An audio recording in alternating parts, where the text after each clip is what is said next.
Hello, gorgeous humans. I just wanted to share with you some of the more nuanced reflections that are coming through me as I'm giving my shadow work class. I'm receiving all kinds of downloads, because when you give, you receive. So I'm making myself a channel to receive this information, and all kinds of stuff is coming through me that is surprising.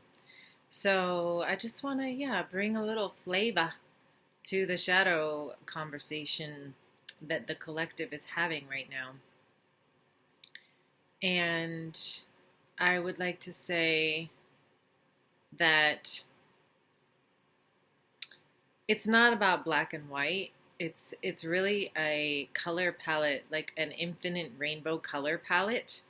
And so we come from the beautiful infinite rainbow source, right? Swirling oneness with everything, pure love. And then we are put into these limited bodies.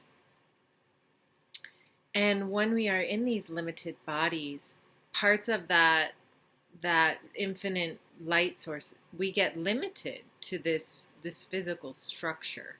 And this is why we feel disconnected. You can observe this in the behavior of a toddler. Toddlers, they're coming from that source, and they think everything happens instantaneously, all their needs are met.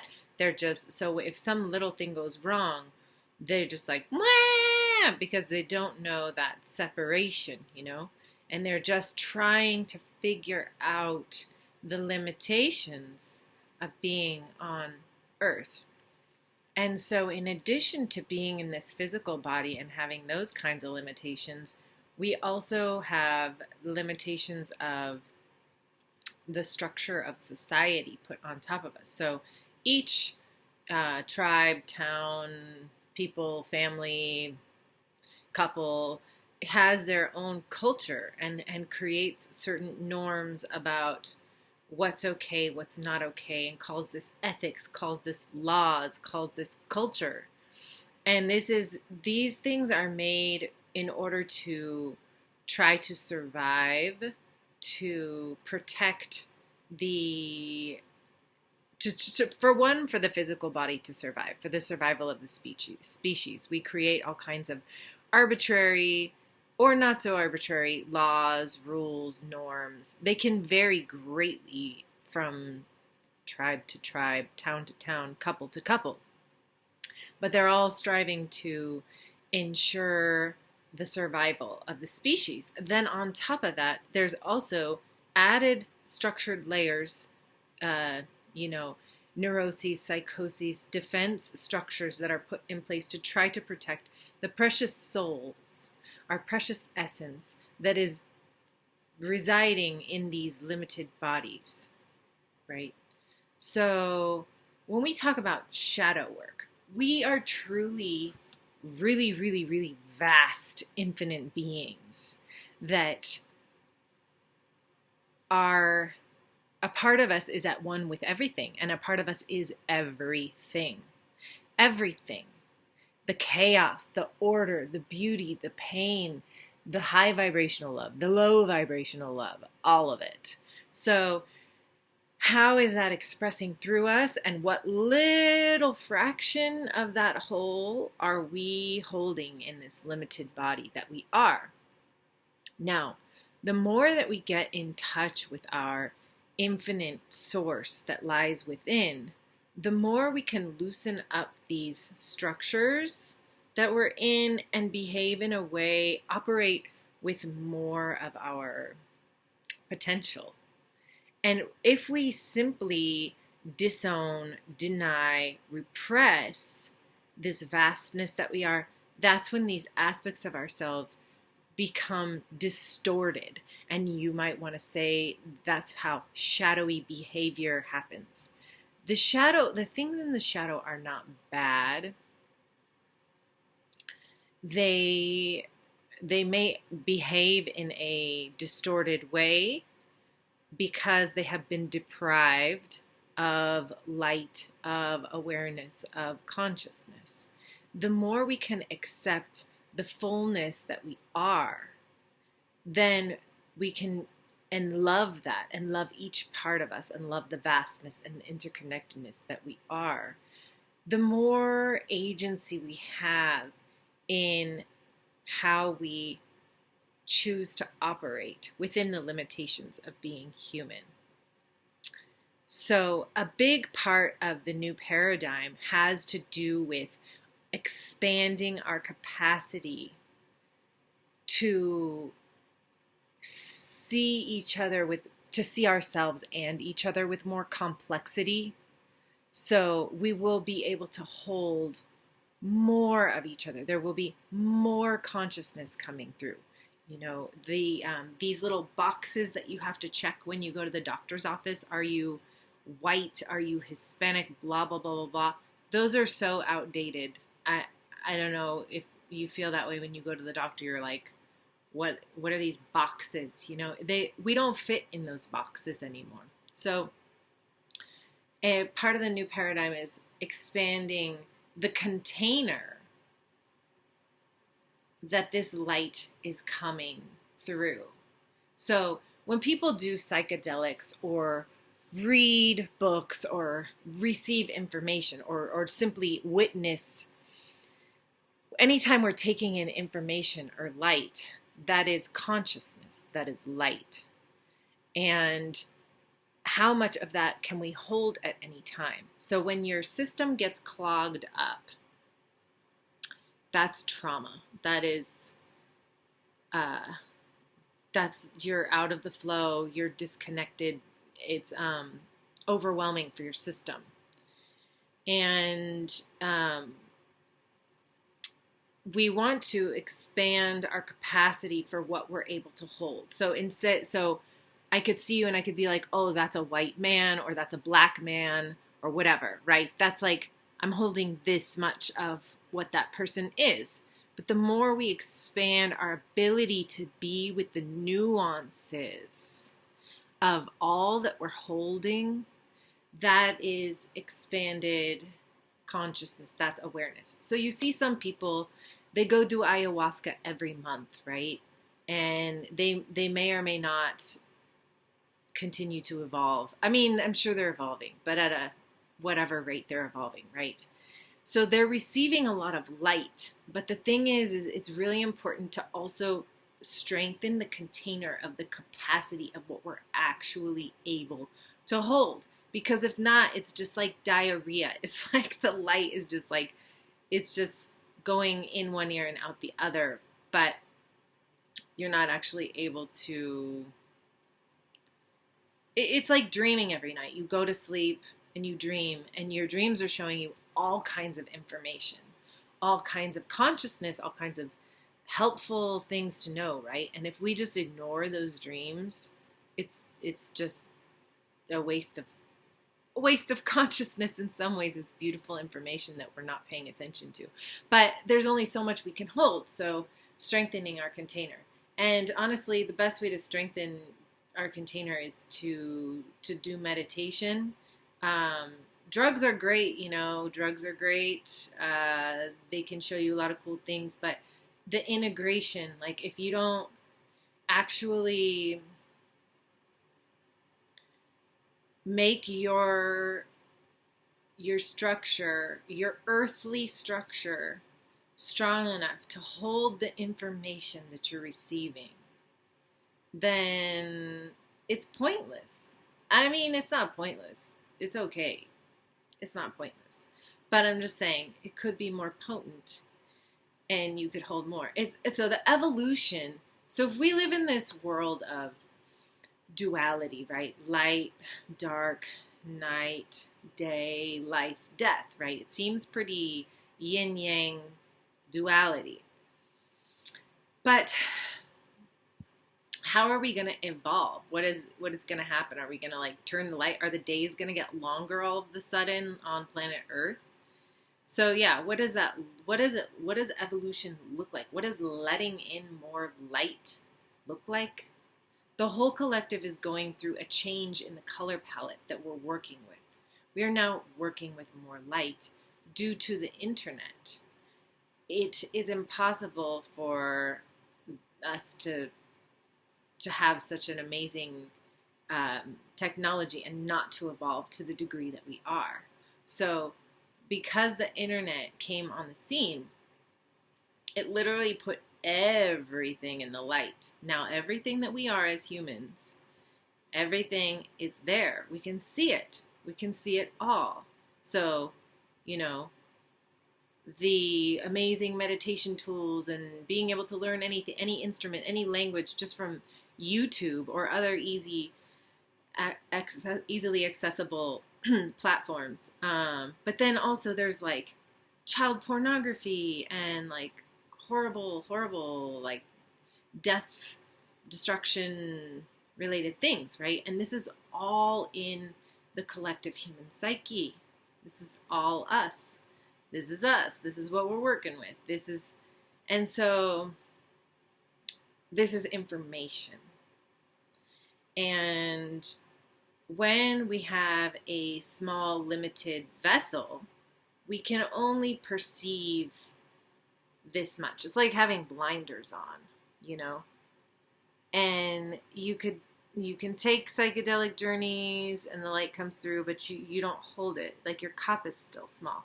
You can read the news, you can do whatever, but real, like, sustainable human evolution as a species has to do with expanding our capacity to see what is there without having our nervous systems get overloaded. Because sometimes when you at first go into things that had previously been in the dark, it causes a nervous system overload, like becoming aware of the extensiveness of child sex trafficking and things like that can definitely cause a nervous system overload. And you just like, it's like, you know, you picture lifting up a rock and then all the bugs go scurrying. It's like the shadows, when things first come into the light, it can feel very tender. It can feel very overwhelming. But as a species, we are making this move into more awareness, being able to hold more. So for example, things like massive amounts of homeless people in the United States, in California. You know, it's hard to look at, right? So do we look at it? Do we look away? Do we have our blinders on? Because when we can actually really see everything with peace in our hearts, then we can respond and not react. If, you know, when we're reacting, we're coming at these qualities that have been in the shadows from with the same warlike energy, right? So, right, whenever we're projecting, my friend Christina said this beautiful quote about projections. I'm just going to read it to you. Projection, the version people create of you in their minds, says far more about them and their structure, the part of themselves that they're able to show the world, their ego, than it does about you or your character or your innate essence, authentic self, or soul. Sometimes people can only see darkness in us, no matter how much light we contain. It's a reflection of the darkness they have yet to confront or address within themselves. In this way, your lightness is revealing, illuminating, where they have a little bit more work to do. This is why when we feel triggered or judgmental of another, it's an invitation to get curious, to go within, right? So as a species, if we look at our collective problem of homelessness, right, or inequality in general, there's different ways that we can handle it. One, simply just have the blinders and don't see it, don't think about it, right? Then there's another thing we can do is we can point our finger at the poor people. We can say they should get jobs. They're lazy. They're drug addicts, right? Or we can point our finger at the rich people. It's all the rich people's fault. They are hoarding away the money, or it's the devil, whatever, right?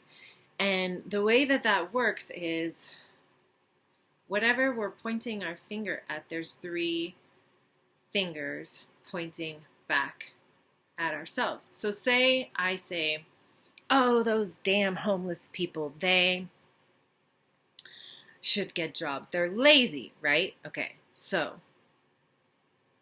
if I go inside of myself,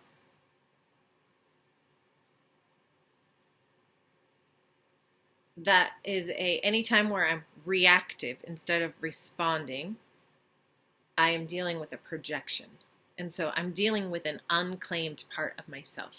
Perhaps there is a lazy part of myself that I'm very out of touch with. Perhaps I'm a workaholic and I resent it, or and I wish I could just lay by the river or something like that. So they're exposing a part of me. I mean, it could be any number of things. Maybe it's, it reminds me of, I don't know, it reminds me of some part of me that I do not want to look at, that I do not want to acknowledge, right? And this is how shaming and stuff works also. This is why Trump was such a scapegoat. I mean, yeah, he was an asshole, but he was also a scapegoat for people's own parts of themselves that they did not want to look at. It's way easier to point your finger at Trump than to look at your own racism that you're so out of touch with. So any time that we're in a reaction, pointing our fingers, this means that we're cut off from the vastness of what we are. We are vast. We are vast.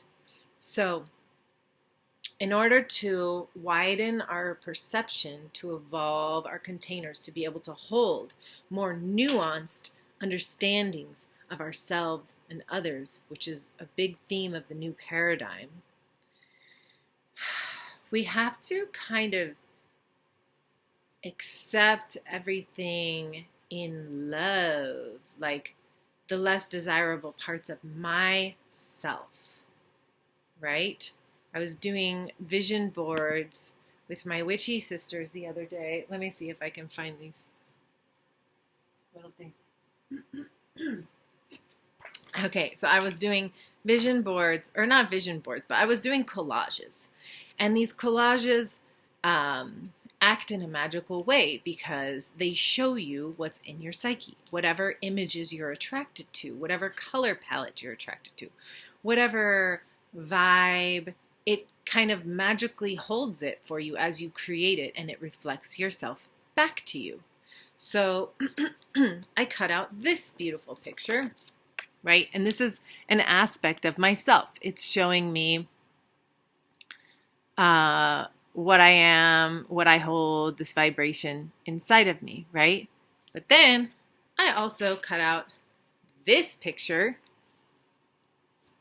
and this is also a part of me. This is, and if I say like, oh, that's bad, I just want like harmony all day long, it's not going to make this go away. It's not going to make it go away. I need to love this part of me. I need to take her out dancing. So yeah, we will not shame ourselves into the light. It doesn't work like that. Doesn't work like that. Yeah, so I don't know. This meditation is a great way to expand our ability to be with what is, with peace in our hearts. So the thing is like people think that as we expand our light, it's all light, light, light, light, light, beauty, beauty, beauty. The thing is that light is simply information. That means that as you expand into the light, you will also expand your awareness of things that have been outside of your awareness because they were hiding. So then the question is, can you hold those parts of yourself, of the whole collective human psyche, that have been outside of your awareness because they were hiding, because they were inappropriate, because they were taboo, because they were considered bad or destructive to the culture? Can we hold those things with love? That's the question. And it's hard. So, but they're not going to go away. The vastness of what we are, it's not going to go away. Yeah. I once lived in a small town in South America. And this was kind of before the internet. This was before the internet had arrived there. It was like I did get email that year. It was brand new. But the internet hadn't arrived to that town. So the culture of that town, which is also a part of the whole collective psyche, the whole collective consciousness, that town was working with a certain color palette of vibration, a certain norm for operating. And that town was also connected to the infinite source of all that is, but operating within these limited vibrational patterns. And in that town, the priest was the most promiscuous person in town. But this was so that's like the vastness of what we are, not going away, but operating in this like secret undercover color palette, So all these things that come out in distorted ways, like sneaky sex and, betrayal and all those things, they're parts of us that are there, that are not going away, and they only become distorted and destructive when they're shut out and starved from love and light. So how do we take those parts, like of our sexuality or of our more vulnerable parts or of our lazy part that wants to lay by the river or whatever parts, how do we take those and love them so they can have a healthy function rather than having to hide under some rock and then come out in weird, distorted, destructive ways? This is the question. So let's see. Okay, so I learned from my friend Peter Fay, who can see the fabric of all reality, that when we have a judgment, it causes a distortion in the field. So say there's like a really nice person, and I think they're a great person, but then I find out that they have a drinking problem. And then I judge them, and I just put a big X on them, and I say, I don't like them anymore, I don't trust them, or whatever. That is causing a distortion in the field, so I'm unable to see the gift that they are. When we see clearly, we can hold it all. We can say, this is a good person, and they have a drinking problem. And I can still see their gift. So it's the same thing when we judge ourselves, when we judge our part that wants to lay by the river, our part that is so sensual all the time, then it causes a distortion. We're unable to see the gift in that. And that is when we hide it away. And that is when it becomes distorted and destructive. So how do we let these lost, forgotten, abandoned, but ever present parts of ourselves into a healthy, loving relationship with our wholeness, so that as a human species, we can operate in a more dynamic and authentic way and hold more of what we are in any given moment for ourselves and for each other.